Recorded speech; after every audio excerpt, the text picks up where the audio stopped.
ನಮಸ್ತೆ ವೀಕ್ಷಕರೇ, P R ಅಕಾಡೆಮಿಗೆ ಸ್ವಾಗತ. ನೀವೇನಾದ್ರೂ ಸರ್ಕಾರಿ ಹುದ್ದೆಯನ್ನ ಹುಡುಕ್ತಾ ಇದ್ದೀರಾ? ತಿಂಗಳಿಗೆ 45,000 ರೂಪಾಯಿಗಳ ತನಕ ಸಂಬಳ ಸಿಗುವಂತಹ ಕೆಲಸದ ಡೀಟೇಲ್ಸ್ನ ತಗೊಂಡ್ಬಂದಿದ್ದೀವಿ. ಇದು ಯಾವ ಸರ್ಕಾರಿ ಹುದ್ದೆ, ಹೇಗೆ ಅರ್ಜಿ ಹಾಕೊಳ್ಳೋದು, ಮತ್ತೆ ಎಜುಕೇಶನ್ ಕ್ವಾಲಿಫಿಕೇಶನ್ ಇದೆಲ್ಲದರ ವಿವರ ತಿಳಿಸ್ಕೊಡ್ತೀನಿ. ವಿಡಿಯೋನ ಕೊನೆ ತನಕ ನೋಡಿ. ವಿಡಿಯೋ ಶುರು ಮಾಡೋಕ್ಕೂ ಮುಂಚೆ ಇನ್ನೂ ಆ ಸಬ್ಸ್ಕ್ರೈಬ್ ಬಟನ್ ಕ್ಲಿಕ್ ಮಾಡಿಲ್ಲ ಅಂದ್ರೆ ಇವಾಗಲೇ ಸಬ್ಸ್ಕ್ರೈಬ್ ಮಾಡ್ಕೊಳ್ಳಿ. ಪ್ರತಿದಿನ ಗವರ್ನಮೆಂಟ್ ಜಾಬ್ ಡೀಟೇಲ್ಸ್ನ ಪಡ್ಕೊಳ್ಳಿ. ಹಾಗೆ ಅದರ ಪಕ್ಕದಲ್ಲಿರೋ ಬೆಲ್ ಐಕನ್ನು ಕೂಡ ಪ್ರೆಸ್ ಮಾಡಿ. ವಿಡಿಯೋ ಅಪ್ಲೋಡ್ ಆಗಿದ ತಕ್ಷಣ ನಿಮಗೆ ನೋಟಿಫಿಕೇಶನ್ ಬರುತ್ತೆ. ಆದಷ್ಟು ಬೇಗ ಅರ್ಜಿಯನ್ನ ಹಾಕೋಬಹುದು. ಇವಾಗ ವಿಡಿಯೋನ ಶುರು ಮಾಡೋಣ. RDPR ಅಂತ ಹೇಳಿದ್ರೆ rural development and panchayat Raj department Karnataka. ಅಂದ್ರೆ ರೂರಲ್ ಅಂತ ಹೇಳಿದ್ರೆ ಗ್ರಾಮೀಣಾಭಿವೃದ್ಧಿ ಮತ್ತು ಪಂಚಾಯತ್ ರಾಜ್ ಇಲಾಖೆಯಿಂದ ಸರ್ಕಾರಿ ಹುದ್ದೆಯನ್ನ ಕರೆದಿದ್ದಾರೆ. ಉದ್ಯೋಗ ಸ್ಥಳ ಚಾಮರಾಜನಗರ, ಚಿಕ್ಕಮಗಳೂರು, ಕಲಬುರಗಿ ಮತ್ತೆ ದಕ್ಷಿಣ ಕನ್ನಡ. ಇದಿಷ್ಟು ಪ್ಲೇಸ್ಗಳಲ್ಲಿ ಸರ್ಕಾರಿ ಹುದ್ದೆ ಖಾಲಿ ಇದೆ. ಎಷ್ಟು ಹುದ್ದೆ ಖಾಲಿ ಇದೆ ಅನ್ನೋದು ಅವರು ಮೆನ್ಷನ್ ಮಾಡಿರೋದಿಲ್ಲ. ಯಾವ ಹುದ್ದೆ ಅಂತ ನೋಡೋದಾದ್ರೆ ಒಂಬಟ್ಸ್ ಪರ್ಸನ್ ಹುದ್ದೆ ಇದಾಗಿರುತ್ತೆ. ಇದಕ್ಕೆ ತಿಂಗಳಿಗೆ 45,000 ರೂಪಾಯಿಗಳ ತನಕ ಸ್ಯಾಲ್ರಿ ಇರುತ್ತೆ. ನೆಕ್ಸ್ಟ್, ಇದಕ್ಕೆ ವಯೋಮಿತಿಯ ಡೀಟೇಲ್ಸ್ ನ ತಿಳ್ಕೊಳ್ಳೋದಾದ್ರೆ ಮ್ಯಾಕ್ಸಿಮಮ್ 66 ವರ್ಷದವ್ರ ತನಕನೂ ಅರ್ಜಿಯನ್ನ ಹಾಕೋಬಹುದು. ಗೊತ್ತಾಯ್ತಲ್ವಾ? ಇದಕ್ಕೆ ವಯೋಮಿತಿಯ ಸಡಿಲಿಕೆಯನ್ನ ಕೊಟ್ಟಿರೋದಿಲ್ಲ. ಸೆಲೆಕ್ಷನ್ ಪ್ರೋಸೆಸ್ ನ ವಿವರ ತಿಳ್ಕೊಳ್ಳೋದಾದ್ರೆ ಇಂಟರ್ವ್ಯೂನ ಪಾಸ್ ಆಗ್ಬೇಕಾಗತ್ತೆ. ಯಾವುದೇ ರೀತಿಯ ನೀವು ಅಂದ್ರೆ ರಿಟರ್ನ್ ಟೆಸ್ಟ್, ಲಿಖಿತ ಪರೀಕ್ಷೆ ಅಥವಾ ಕಂಪ್ಯೂಟರ್ ಬೇಸ್ಡ್ ಟೆಸ್ಟ್, ಈ ತರ ಯಾವುದೇ ರೀತಿಯ ಟೆಸ್ಟ್ ಅಥವಾ ಪರೀಕ್ಷೆಗಳು ಇರೋದಿಲ್ಲ. ಜಸ್ಟ್ ನೀವು ಇಂಟರ್ವ್ಯೂನ ಪಾಸ್ ಮಾಡಿದ್ರೆ ಸಾಕು, ಅಂದ್ರೆ ಸಂದರ್ಶನವನ್ನ ಪಾಸ್ ಮಾಡಿದ್ರೆ ಸಾಕು, ನಿಮಗೆ ಜಾಬ್ ಸಿಗುತ್ತೆ. ಗೊತ್ತಾಯ್ತಲ್ವಾ? ನೆಕ್ಸ್ಟ್, ನಿಮಗೆ ಅರ್ಜಿಯನ್ನ ಹೇಗೆ ಹಾಕೊಳ್ಳೋದು ಅನ್ನೋದರ ವಿವರ ತಿಳಿಸ್ಕೊಡ್ತೀನಿ. ಅದಕ್ಕಿಂತ ಮುಂಚೆ ದಯವಿಟ್ಟು ಆ ಲೈಕ್ ಬಟನ್ ನ ಪ್ರೆಸ್ ಮಾಡಿಲ್ಲ ಅಂತ ಹೇಳಿದ್ರೆ ಇವಾಗಲೇ ಆ ಲೈಕ್ ಮಾಡಿ. ವಿಡಿಯೋಗೆ ನೀವು ಲೈಕ್ ಮಾಡಿದಾಗ ಹಲವಾರು ಜನರಿಗೆ ಈ ವಿಡಿಯೋ ತಲುಪುತ್ತೆ, ಮತ್ತೆ ನಮಗೂ ಕೂಡ ಈ ರೀತಿ ವಿಡಿಯೋ ಮಾಡಬೇಕು ಅಂತ ಹೇಳಿ ಒಂದು ಪ್ರೋತ್ಸಾಹ ಸಿಗುತ್ತೆ. ದಯವಿಟ್ಟು ಆ ಲೈಕ್ ಬಟನ್ ನ ಪ್ರೆಸ್ ಮಾಡೋದು ಮರಿಬೇಡಿ. ನಿಮ್ಗೇನಾದ್ರೂ ಗೊತ್ತಿರಲಿಲ್ಲ ಅಥವಾ ಹೊಸ ವೀಕ್ಷಕರಾಗಿದ್ರೆ ತಿಳಿಸ್ಕೊಡ್ತಾ ಇದ್ದೀನಿ. ನಾವು ವೆಬ್ಸೈಟ್ ನ ಕ್ರಿಯೇಟ್ ಮಾಡಿದೀವಿ. ಯಾವ ವೆಬ್ಸೈಟ್ ಅಂತ ಕೇಳ್ತಾ ಇದ್ದೀರಾ? ನಮ್ಮದೇ ವೆಬ್ಸೈಟ್ ಕಣ್ರಿ, prgovernmentjobs.com ಅಂತ ಹೇಳಿ. ಅಂದ್ರೆ prgovtjobs.com ಅಂತ ಹೇಳಿ ನಿಮಗೆ ಹೊಸ ವೆಬ್ಸೈಟ್ ನ ಕ್ರಿಯೇಟ್ ಮಾಡಿದೀವಿ.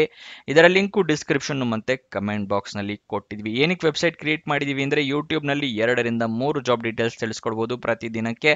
ಆದ್ರೆ ವೆಬ್ಸೈಟ್ ಕ್ರಿಯೇಟ್ ಮಾಡಿದ್ರೆ ಪ್ರತಿದಿನಕ್ಕೆ ಹಲವಾರು ಜಾಬ್ ಡೀಟೇಲ್ಸ್ ನ ತಿಳಿಸ್ಕೊಡ್ಬೋದು ಅಂತ ಹೇಳಿ ಕ್ರಿಯೇಟ್ ಮಾಡಿದ್ವಿ. ಇದನ್ನ ಸದುಪಯೋಗ ಪಡಿಸ್ಕೊಳ್ಳಿ. ಅದ್ರ ಕಮೆಂಟ್ ಬಾಕ್ಸ್ ಅಥವಾ ಡಿಸ್ಕ್ರಿಪ್ಷನ್ ಇಂದ ಕ್ಲಿಕ್ ಮಾಡಿದ್ರೆ ಈ ರೀತಿ ಒಂದು ಪೇಜ್ ಓಪನ್ ಆಗುತ್ತೆ ನಮ್ಮ ವೆಬ್ಸೈಟ್ದು. ಇಲ್ಲಿ ಕರ್ನಾಟಕ ಗೌರ್ಮೆಂಟ್ ಜಾಬ್ಸು, ಇಲ್ಲಿ central government 10th pass 12th pass degree jobs, ಈ ತರ ಹಲವಾರು ಕೆಟಗರಿಯ ಜಾಬ್ಸ್ ಇದೆ. ನಿಮ್ಮ ಎಜುಕೇಶನ್ ಕ್ವಾಲಿಫಿಕೇಶನ್ಗೆ ಯಾವ್ದು ಸೂಟ್ ಆಗುತ್ತೆ ನೋಡಿ ಅದನ್ನ ಕ್ಲಿಕ್ ಮಾಡ್ಕೊಳ್ಳಿ. ಸ್ಕ್ರೋಲ್ ಡೌನ್ ಮಾಡಿದ್ರೆ ಕನ್ನಡದಲ್ಲಿ ಕೂಡ ಬಟನ್ಸ್ಗಳನ್ನ ಕೊಟ್ಟಿದ್ದೀವಿ. ಕನ್ನಡ, ಇಂಗ್ಲಿಷ್ ಯಾವ್ದ್ರಲ್ಲಿ ಬೇಕಾದ್ರೂ ಕ್ಲಿಕ್ ಮಾಡಬಹುದು. ಸ್ಕ್ರೋಲ್ ಡೌನ್ ಮಾಡಿದ್ರೆ ಇಲ್ಲಿ Karnataka government jobs, central government 10th pass ಜಾಬ್ಸ್ನ ಲಿಸ್ಟ್ಗಳನ್ನ ಕೊಟ್ಟಿದ್ದೀವಿ. ಇಲ್ಲಿ ಎಲ್ಲ ಲಿಸ್ಟ್ನ ನೋಡ್ಕೋಬಹುದು. ಇಲ್ಲಿ ಸ್ಕ್ರೋಲ್ ಡೌನ್ ಮಾಡ್ಕೊಂಡು ನೋಡ್ಕೋಬಹುದು. ಮೊಬೈಲ್ನಲ್ಲಿ ಆಗಿದ್ರು ಅಷ್ಟೇ ಇದನ್ನ ಸ್ಕ್ರೋಲ್ ಡೌನ್ ಮಾಡಿದ್ರೆ ನಿಮಗೆ ಡೀಟೇಲ್ಸ್ ಸಿಗುತ್ತೆ. ಕೆಳಗಡೆ ಮೋರ್ ಜಾಬ್ಸ್ ಅಂತಿದೆಯಲ್ಲ, ಇದನ್ನು ಕ್ಲಿಕ್ ಮಾಡಿದ್ರೆ ಇನ್ನೂ ಹಲವಾರು ಜಾಬ್ಸ್ ಓಪನ್ ಆಗುತ್ತೆ. ಕರ್ನಾಟಕ ಗೌರ್ಮೆಂಟ್ ಇಂದು, ಸೆಂಟ್ರಲ್ ಗೌರ್ಮೆಂಟ್ ಮತ್ತೆ 10th ಪಾಸ್ ಜಾಬ್ಸ್ ಇಂದು ಹಲವಾರು ಜಾಬ್ಸ್ ಡೀಟೇಲ್ಸ್ ಓಪನ್ ಆಗುತ್ತೆ. ಅದನ್ನ ಪಡ್ಕೊಳ್ಳಿ ಯಾವ ಜಾಬ್ ಡೀಟೇಲ್ಸ್ ಬೇಕು ಅಂತ. ಆದ್ರೆ ನೀವು ಕೇಳ್ಬೋದು, ಈ ವೆಬ್ಸೈಟ್ ನಲ್ಲಿ ಜಾಬ್ ಡೀಟೇಲ್ಸ್ ಅಪ್ಲೋಡ್ ಆಗಿದ ತಕ್ಷಣ ನಿಮಗೆ ಹೇಗೆ ಗೊತ್ತಾಗತ್ತೆ ಅಂತ ಹೇಳಿದ್ರೆ, ನಾವು ನಿಮಗೆ ವಾಟ್ಸಪ್ ಮತ್ತೆ ಟೆಲಿಗ್ರಾಮ್ ಚಾನಲ್ ನಿಂದ ಲಿಂಕ್ ನ ಪ್ರೊವೈಡ್ ಮಾಡ್ತೀವಿ. ಸೊ ಅದನ್ನ ಫಾಲೋ ಮಾಡಿ. ಡಿಸ್ಕ್ರಿಪ್ಷನ್ ಮತ್ತೆ ಕಮೆಂಟ್ ಬಾಕ್ಸ್ ನಲ್ಲಿ ಈ ಸೋಷಿಯಲ್ ಮೀಡಿಯಾ ಚಾನಲ್ಸ್ ನ ಲಿಂಕ್ ಕೊಟ್ಟಿದ್ದೀನಿ ಡಿಸ್ಕ್ರಿಪ್ಷನ್ ನಲ್ಲಿ. ಅಲ್ಲಿಂದ ಕ್ಲಿಕ್ ಮಾಡಿದ್ರೆ ನೀವು ಟೆಲಿಗ್ರಾಮ್ ನ ಜಾಯ್ನ್ ಆಗ್ಬೋದು. ಅಲ್ಲಿಂದನೇ ಕ್ಲಿಕ್ ಮಾಡಿ ವಾಟ್ಸಪ್ ಚಾನೆಲ್ ನ ಕೂಡ ಜಾಯ್ನ್ ಆಗ್ಬೋದು. ಪ್ರತಿದಿನ ಜಾಬ್ ಡೀಟೇಲ್ಸ್ ಅಪ್ಲೋಡ್ ಆಗಿದ ತಕ್ಷಣ ಈ ಜಾಬ್ ಡೀಟೇಲ್ಸ್ ಅಪ್ಲೋಡ್ ಆಗಿದೆ, ಇದರ ಲಿಂಕ್ ಅಂತ ಹೇಳಿ ನಿಮಗೆ ಪ್ರೊವೈಡ್ ಮಾಡ್ತೀವಿ. ಮತ್ತೆ ಕೊನೆ ದಿನಾಂಕ ಹತ್ತಿರ ಬರ್ತಿದ್ದಾಗೆ ಈ ಜಾಬ್ಸ್ ಕೊನೆಗೊಳ್ತಾ ಇದೆ ಅಂತ ಹೇಳಿ ಅದರ ಲಿಂಕ್ ಕೊಡ್ತೀವಿ. ನೀವು ಆದಷ್ಟು ಬೇಗ ಅರ್ಜಿಯನ್ನ ಹಾಕೊಳ್ಳಕ್ಕೆ ಹೆಲ್ಪ್ ಆಗುತ್ತೆ. ವಾಟ್ಸಪ್ ಮತ್ತೆ ಟೆಲಿಗ್ರಾಮ್ ನ ಜಾಯ್ನ್ ಆಗೋದು ಮರಿಬೇಡಿ. ಇವಾಗ ಅರ್ಜಿ ಹಾಕೊಳ್ಳೋದ್ರ ವಿವರ ತಿಳಿಸ್ಕೊಡ್ತೀನಿ. ನೀವು ಆಫ್ಲೈನ್ ಮೂಲಕ ಅರ್ಜಿಯನ್ನ ಹಾಕೋಬೇಕಾಗತ್ತೆ. ಈ ಆಫ್ಲೈನ್ ಅಂತ ಹೇಳಿದ್ರೆ ನಿಮಗೆ ಒಂದು ಅಪ್ಲಿಕೇಶನ್ ಫಾರಂ ಸಿಗುತ್ತೆ. ಆ ಅಪ್ಲಿಕೇಶನ್ ಫಾರಂನ ಡೌನ್ಲೋಡ್ ಮಾಡಿ ಅದರಲ್ಲೆಲ್ಲ ಡೀಟೇಲ್ಸ್ನ ಫಿಲಪ್ ಮಾಡಿ ಒಂದು ಅಡ್ರೆಸ್ಸಿಗೆ ನೀವು ಕಳಿಸ್ಕೊಡ್ಬೇಕಾಗತ್ತೆ. ಎಲ್ಲ ಡಾಕ್ಯುಮೆಂಟ್ಸ್ ಜೊತೆಗೆ ಅಟ್ಯಾಚ್ ಮಾಡಿ ಒಂದು ಅಡ್ರೆಸ್ಸಿಗೆ ಕಳಿಸ್ಕೊಡ್ಬೇಕು. ಯಾವ ಮುಖಾಂತರ ಅಂತ ಹೇಳಿದ್ರೆ ನೀವು ಸ್ಪೀಡ್ ಪೋಸ್ಟ್ ಮುಖಾಂತರ ಕಳಿಸ್ಕೊಡ್ಬೋದು, ರಿಜಿಸ್ಟರ್ ಪೋಸ್ಟ್ ಮುಖಾಂತರ ಕಳಿಸ್ಕೊಡ್ಬೋದು, ಅಥವಾ ಕೊರಿಯರ್ ಮೂಲಕ ಕಳಿಸ್ಕೊಡ್ಬೋದು. ಕಳಿಸ್ಕೊಡ್ಬೋದು. ಇಲ್ಲ ಅಡ್ರೆಸ್ ಹತ್ತಿರ ಇದೆ ಅಂತ ಹೇಳಿದ್ರೆ ನೀವೇ ಖುದ್ದಾಗಿ ಹೋಗಿ ಕೂಡ ಕೊಡಬಹುದು. ಇದನ್ನ ಆಫ್ಲೈನ್ ಮೂಲಕ ಅರ್ಜಿ ಹಾಕೋದು ಅಂತ ಹೇಳ್ತಾರೆ. ಯಾವ ಅಡ್ರೆಸ್ಸಿಗೆ ಕಳಿಸ್ಕೊಡ್ಬೇಕು ಅಂತ ತೋರಿಸ್ಕೊಡ್ತಾ ಇದ್ದೀನಿ. ವಿಡಿಯೋನ ಪಾಸ್ ಮಾಡಿ ಬೇಕಾದ್ರೆ ಸ್ಕ್ರೀನ್ ಶಾಟ್ ತಗೊಳ್ಳಿ, ಅಥವಾ ಇದು ನೋಟಿಫಿಕೇಶನ್ ಅಲ್ಲೂ ಕೂಡ ಈ ಅಡ್ರೆಸ್ ಮೆನ್ಷನ್ ಇರುತ್ತೆ. Commissioner rural development, rural development commission, rural development and panchayat Raj department, 5th floor, plot number 1243, KSIIDC building, IT park, south block, Rajajinagar industrial estate, Bengaluru 5600110. ಈ ಅಡ್ರೆಸ್ಸಿಗೆ ನೀವು ಅರ್ಜಿಯನ್ನ ಕಳಿಸ್ಕೊಡ್ಬೇಕಾಗತ್ತೆ. ಅದನ್ನ ನೆನ್ಪಿಟ್ಕೊಳ್ಳಿ. ನೆಕ್ಸ್ಟ್, ಅಫಿಷಿಯಲ್ ನೋಟಿಫಿಕೇಶನ್ ಓದ್ಕೊಳ್ದೇನೆ ಅರ್ಜಿಯನ್ನ ಹಾಕೊಳ್ಳೋದಕ್ಕೆ ಹೋಗ್ಬೇಡಿ. ಏನೇನು ಎಲಿಜಿಬಿಲಿಟಿ ಕ್ರೈಟೀರಿಯಾ ಇದೆ ಅಂತ ತಿಳ್ಕೊಂಡ ನಂತರನೇ ಅರ್ಜಿಯನ್ನ ಹಾಕ್ಕೋಬೇಕು.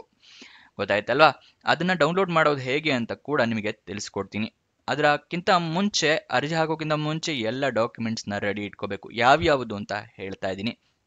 ID ಪ್ರೂಫ್ ಬೇಕಾಗುತ್ತೆ, ಅಂದರೆ ಆಧಾರ್ ಕಾರ್ಡ್, ವೋಟರ್ ID ಅಥವಾ ಪಾನ್ ಕಾರ್ಡ್. ಏಜ್ ಪ್ರೂಫ್ಗೆ SSLC ಮಾರ್ಕ್ಸ್ ಕಾರ್ಡು.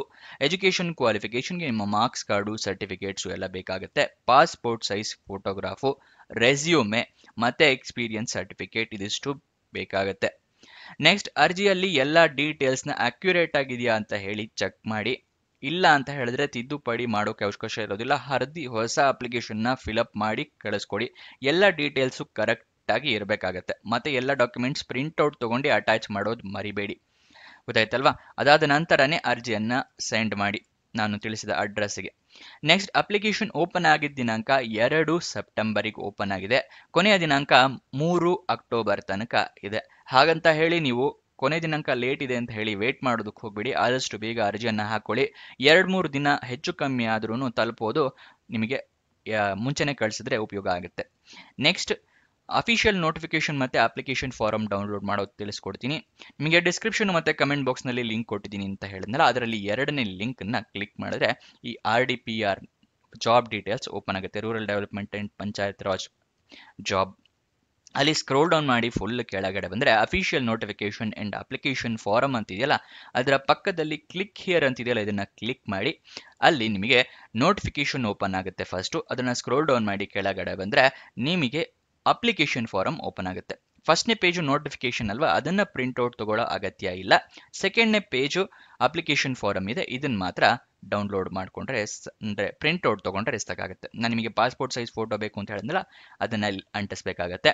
ಇನ್ನು ಎಲ್ಲ ಡೀಟೇಲ್ಸ್ನ ಇಲ್ಲಿ ಫಿಲಪ್ ಮಾಡಿ ನಿಮ್ಮ ಸಿಗ್ನೇಚರು ಮತ್ತು ಇಲ್ಲಿ ದಿನಾಂಕ ಮತ್ತು ನಿಮ್ಮ ಯಾವ ಪ್ಲೇಸ್ನಿಂದ ಅರ್ಜಿಯನ್ನು ಕಳಿಸ್ತಾ ಇದ್ದೀರಾ ಇದಿಷ್ಟನ್ನು ಫಿಲಪ್ ಮಾಡಿ ನೀವು ಅಡ್ರೆಸ್ಸಿಗೆ ಕಳಿಸ್ಕೊಡೋದು ಮರಿಬೇಡಿ. ನೆಕ್ಸ್ಟ್, ಅಫಿಷಿಯಲ್ ನೋಟಿಫಿಕೇಶನ್ ಅಡ್ರೆಸ್ ಬೇಕು ಅಂತ ಹೇಳಿದ್ರೆ rdpr.karnataka.gov.in ಇದು ಅಫಿಷಿಯಲ್ ವೆಬ್ಸೈಟ್ನ ಅಡ್ರೆಸ್ ಆಗಿರುತ್ತೆ. ನೆಕ್ಸ್ಟ್, ನಿಮಗೆ ಏನೇನು ಎಜುಕೇಷನ್ ಕ್ವಾಲಿಫಿಕೇಷನ್ ಮಾಡಿರಬೇಕು ಅಂತ ಹೇಳಿ ತಿಳಿಸ್ಕೊಡ್ತಾ ಇದ್ದೀನಿ. ಕ್ವಾಲಿಫಿಕೇಷನ್ ರಿಕ್ವೈರ್ಡ್ ಏನೇನಿರುತ್ತೆ ಅಂತ ಹೇಳಿ. ನಿಮಗೆ ಗ್ರ್ಯಾಜುಯೇಷನ್ ಆಗಿರೋರು ಅರ್ಜಿಯನ್ನು ಹಾಕೋಬಹುದು. ಮತ್ತು ಮಿನಿಮಮ್ 10 ವರ್ಷಗಳ ಕಾಲ ಎಕ್ಸ್ಪೀರಿಯನ್ಸ್ನ ಕೇಳಿದ್ದಾರೆ. ಪಬ್ಲಿಕ್ ಅಡ್ಮಿನಿಸ್ಟ್ರೇಷನ್ ನಲ್ಲಿರಬೇಕು, ಇಲ್ಲ ಅಂದರೆ ಲಾನಲ್ಲಿ, ಇಲ್ಲ ಅಂದರೆ ಎಜುಕೇಷನ್ ಡಿಪಾರ್ಟ್ಮೆಂಟ್ನಲ್ಲಿ, ಇಲ್ಲ ಅಂದರೆ ಸೋಷಿಯಲ್ ಸರ್ವಿಸ್ ಅಥವಾ ಸೋಷಿಯಲ್ ಮ್ಯಾನೇಜ್ಮೆಂಟ್ನಲ್ಲಿ ಎಕ್ಸ್ಪೀರಿಯನ್ಸ್ನ ಕೇಳಿದ್ದಾರೆ.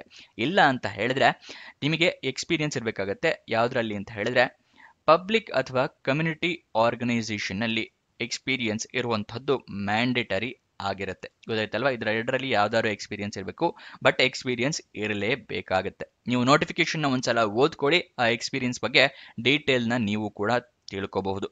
ಇದಿಷ್ಟು ಈ ಜಾಬ್ನ ವಿವರ. ನಿಮಗೆ ಏನೇ ಡೌಟ್ಸ್ ಅಥವಾ ಕ್ವಶನ್ಸ್ ಇದೆ ಅಂತ ಹೇಳಿದ್ರೆ ಕಮೆಂಟ್ ಬಾಕ್ಸ್ನಲ್ಲಿ ಕಮೆಂಟ್ ಮಾಡಿ, ನಾವು ಉತ್ತರ ಕೊಡೋದಕ್ಕೆ ಪ್ರಯತ್ನ ಮಾಡ್ತೀವಿ. ನೋಟಿಫಿಕೇಶನ್ ಇರೋ ಡೀಟೇಲ್ಸ್ನೇ ನೀವು ಪ್ರಶ್ನೆಯಾಗಿ ಕೇಳಬೇಡಿ, ನೋಟಿಫಿಕೇಶನ್ನ ಓದ್ಕೊಳ್ಳಿ, ಗೊತ್ತಾಗುತ್ತೆ.